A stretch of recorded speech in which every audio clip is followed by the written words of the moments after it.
Shubor nakaslem jong unongsan Hima.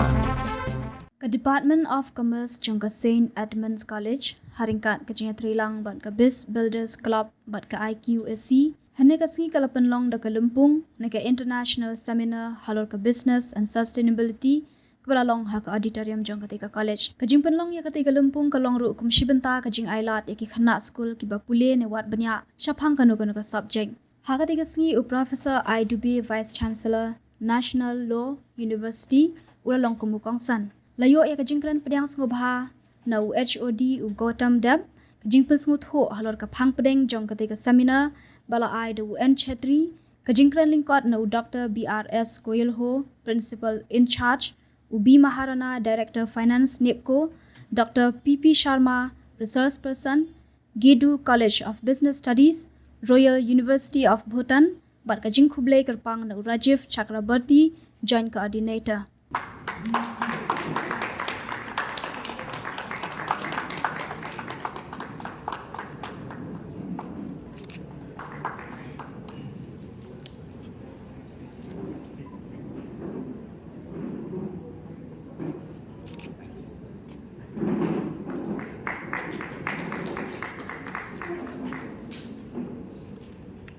So even, the hydroelectric is not a clean electricity.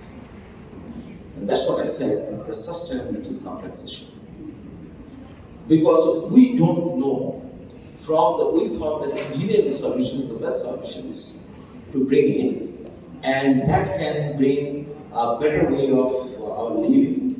But in that particular process, how much we are hitting back to the nature, we ourselves don't know, right?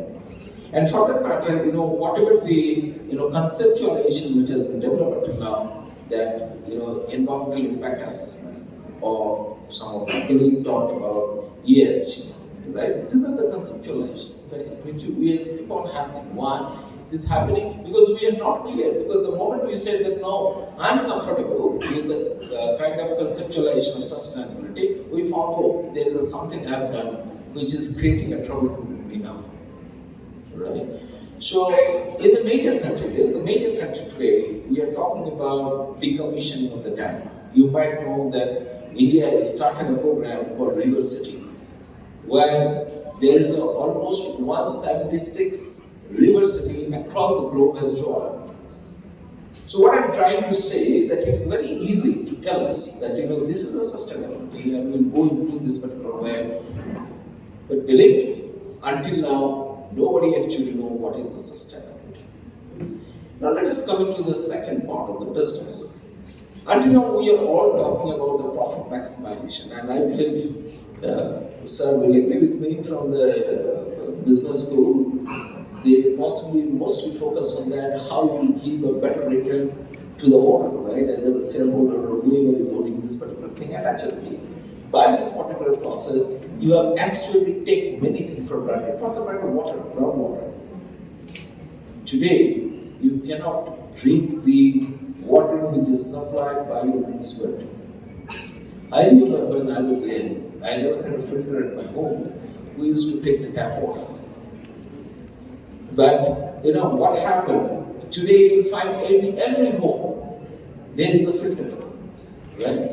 And what basically happened, the pollution which we are putting into the river or into the aquifers, in the ground, or whatever the method we have adopted, we have actually passed that particular cost of cleaning the water to the domestic people, right? So why? Because what has to show that you are making a good profit for your owner. Right? Now the question is, how can we bring this synergy between these two conflicting understanding? Like one of the models which you have heard from my colleague, which Bhutan is trying.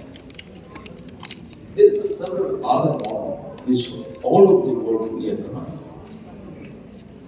But there is no conclusive model. So let me tell you what is the latest understanding which is developing throughout the world on this particular issue. Now, until now, we have talked about the corporate social responsibility, and there is a lot of talk about that should it be voluntary, should it be mandatory, what is the meta theory of corporate social responsibility and all this particular thing. And then there is an approach which has been taken that should it be a stakeholder approach, should it be a shareholder approach, should it be the foundational approach, and there is a lot of models available throughout the world. But the latest attempt which is going on throughout the world is a corporate purpose. People are telling that while corporation should have a purpose, and corporation can do the business which can help the people, and that helping the people will actually generate the revenue for them, not maximizing the profit which has been understood by the corporation until now. Through the legal processes, through the policies, and also the teaching which we have done into the B school, because I also teach in the B school in several times. Now, what is this conceptualization? Let me give you one case study or example. So I have exceeded 2 minutes. I will take 1 or 2 minutes more. There is insulin making company. This is a Novartis something. That's the significant contribution we want to do, and there are so many things coming up in the legislature as well, and in the moral development of the corporate governance sector as well, which is giving impetus to that. And basically we're trying to integrate the environment, the social and the governance. We call it ESG.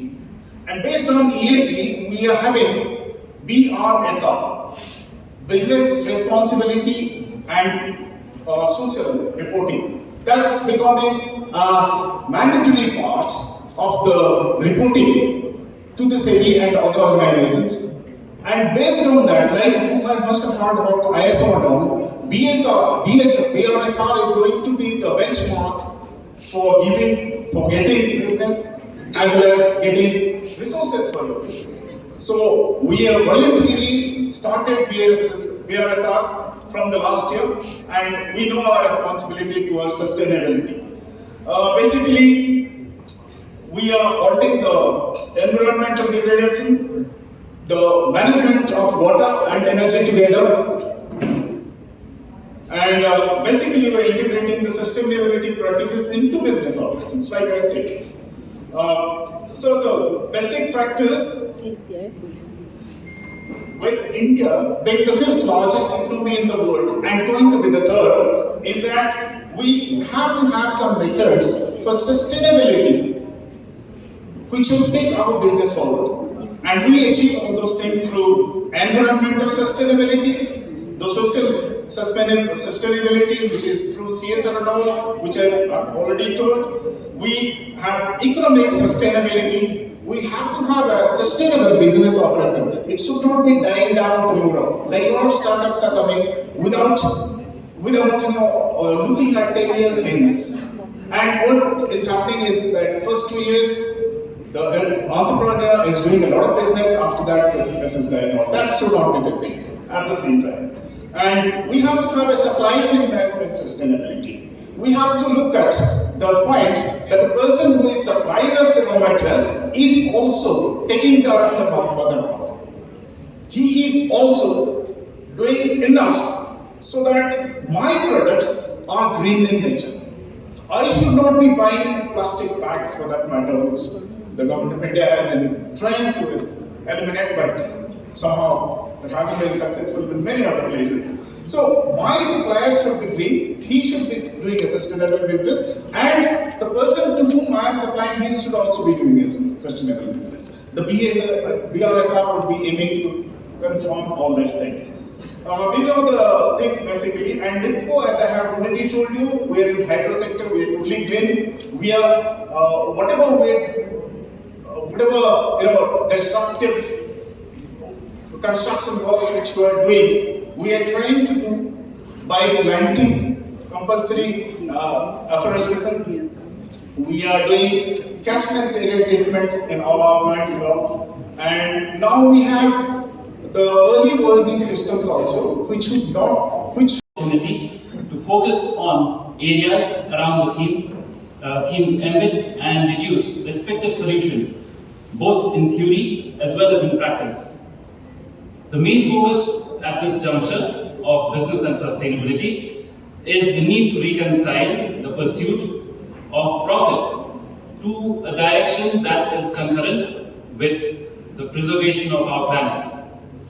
It challenges us to replace the traditional notion of success and progress while adopting more holistic and long-term view that transcends narrow economic interests of profit only. Throughout the seminar, a wide array of topics will be covered, ranging from sustainable business models, green entrepreneurship, corporate social responsibility, the role of government in fostering sustainability through keynote presentations by our scholars, discussion on the presentations. An opportunity will arise to engage with leading scholars and industry experts to examine the latest research findings, best practices, emerging trend in the field.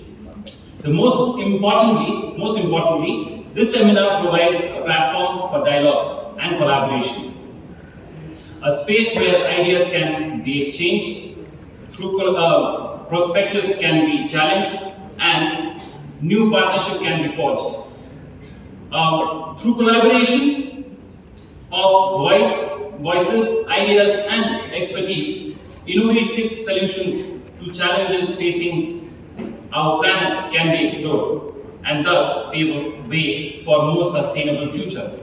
As we embark on this intellectual journey, let us approach our discussion with an open mind and commitment to constructive engagement. Let us draw inspiration from the profound words of Mahatma Gandhi: "The future depends on what we do."